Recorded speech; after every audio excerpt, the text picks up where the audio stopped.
कल्पना करा, ब्रह्मा, विष्णू आणि महेश हे तिन्ही देव एका स्त्री समोर बाळ बनले। ही प्रसिद्ध लोककथा दत्तात्रेयांच्या जन्माची आहे। अत्री ऋषी आणि त्यांची पत्नी अनुसया दोघेही महान तपस्वी। अनुसयेचे पतिव्रत्य इतके प्रचंड की त्रिलोकात त्याची चर्चा।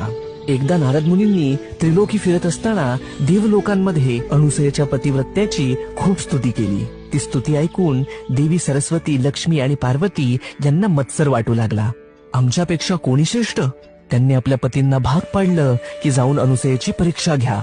ब्रह्मा, विष्णू आणि शिव साधू वेशात अत्री आश्रमात आले। साधूंनी अनुसयेला म्हटलं, आम्हाला भूक लागली आहे, पण एक अट, तुम्ही निर्वस्त्र होऊन आम्हाला अन्नदान करा। यांची अपेक्षा मान्य करावी तर आपल्या पातिव्रत्य धर्माला बाधक होईल, आणि जर ती अमान्य करावी तर भुकेले अतिथी घरातून निघून जातील। करावे तरी काय? तेव्हा तिने कमंडलूतील गंगोदक घेतले आणि त्या तिन्ही अतिथींवर सिंचन केले, आणि अद्भुत, त्या क्षणी त्रिमूर्ती लहान बाळ झाले। अनुसयेने त्यांना आईप्रमाणे कुशीत घेतलं, स्तनपान करवलं आणि पाण्यात झोपवलं। बराच काळ तीनही देव परत न आल्यामुळे तीनही देवी चिंतित झाल्या। झालेला सर्व प्रकार समजताच त्रिदेवी घाबरून धावत आल्या। अनुसयेने दयाळूपणाने सर्वांना मूळ रूप दिलं आणि त्यावर प्रसन्न होऊन त्रिमूर्तींनी वरदान दिलं, अनुसया, आम्ही तिघेही पुत्र म्हणून तुला प्राप्त होऊ।